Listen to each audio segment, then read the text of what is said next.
দীর্ঘ 11 মাস পরে পাগলা গ্রুপ টিম নিয়ে বান্দরবান ঘুরতে আসা 4টি বাইক নিয়ে প্রায় 400 কিলোমিটার অতিক্রম করে। হ্যালো এভরিওয়ান, আসসালামু আলাইকুম। আশা ভালো আছি। আবারও তো একটা নিউ গল্প নিয়ে আজকে আমরা দীর্ঘ 10 মাস পর পাগলা গ্রুপ টিম মেম্বার নিয়ে চলে যাচ্ছি বান্দরবান বগাল লেকের সৌন্দর্য উপভোগ করার জন্য। এই বগাল লেক অনেক জনপ্রিয় এবং ভ্রমণ করার জন্য পারফেক্ট একটি জায়গা। তার জন্য আমরা এই শীতের মধ্যে বান্দরবান বগাল লেকটি সৌন্দর্য উপভোগ করার জন্য চলে যাচ্ছি। এখন আমরা আছি বর্তমানে বান্দরবানের উদ্দেশ্যে রওনা দিছি। এখন আমরা আছি বাড়িহাটে নাস্তা করার জন্য। সকালবেলা নাস্তা এখন বাজে প্রায় 9:30। পাগলাগুড়া টিম মেম্বার প্রত্যেকজন নাস্তা করে ব্যস্ত, কারণ নাস্তা করার টাইম আবার হয়ে গেছে। তার জন্য সবাই তাড়াতাড়ি করে খেয়ে নিচ্ছে, কারণ খুব তাড়াতাড়ি বান্দরবন যেতে হবে।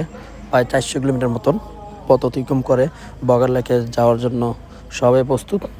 এখন আমরা আছি বান্দরবনের ভিতরে, যেটা কিনা নীলগিরি যে রাস্তাটা, ওই রাস্তার ভিতর দিয়ে আমরা সবাই একসাথে বাইক চলে যাচ্ছে। আর রাস্তাটি আগের থেকে অনেকটাই নষ্ট হয়ে গেছে, রাস্তা অনেক ভাঙা আর প্রচুর রিস্ক। বাংলাদেশে অন্যতম একটি জায়গা যেটা কিনা বান্দরবনে প্রতি বছরই অনেক পর্যটক আসে ঘোরার জন্য। আবার ঠিক তেমনই অনেক দুর্ঘটনার মাধ্যমে অনেকেই প্রাণ হারায়। আর সবাই বাইক চালায় অনেক সতর্কভাবে, কারণ এই রাস্তাটি খুবই রিস্ক। আর বান্দরবনে একটি ভুলের কারণে আপনার জীবন যেতে পারে।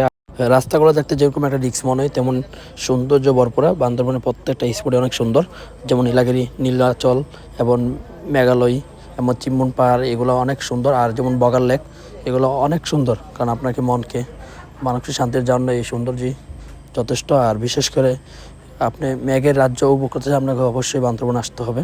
বান্দরবনে সকালে যে আবহাওয়া, মেঘের দৃশ্য আপনার মনকে অনেক। বান্দরবন আসলে অবশ্যই আপনাকে এনআইডি কার্ড নয়তো ড্রাইভিং লাইসেন্স নিয়ে আসতে হবে, কারণ সেনাবাহিনী ক্যাম্পের মধ্যে এগুলো প্রত্যেকটা ক্যাম্পের মধ্যে একটি করে ফটোকপি জমা দিতে হয়। কমপক্ষে 8টি ফটোকপি করে নিয়ে আসবেন।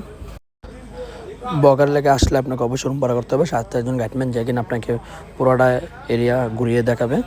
আর এই রুমগুলো অনেক সুন্দর, কারণ এগুলো সেনাবাহিনীর হাতে তৈরি করা। তার জন্য সব দিক দিয়ে নিরাপত্তা। আর বিশেষ করে এখানে আসলে আপনাকে কোনো কিছু নিয়ে চিন্তা করতে হবে না, মোবাইল ফোন বা গাড়ি নিয়ে, কারণ সব কিছু যেন সেফটি থাকে। যদি ভিডিও ভালো লাগে লাইক কমেন্ট শেয়ার করবেন। আসসালামু আলাইকুম, আশা করি সবাই ভালো আছি। আজকে আমরা বান্দরবনে ঘুরতে এসেছি দীর্ঘ 11 মাস পরে পাগলা গ্রুপ টিম নিয়ে। বান্দরবনে 4টি বাইক নিয়ে দীর্ঘ 11 ঘন্টা জার্নি করার পর প্রায় 400 কিলোমিটার অতিক্রম করে বান্দরবনে ঘুরতে এসেছি, যেটা কিনা বগাল লেক নামে পরিচিত।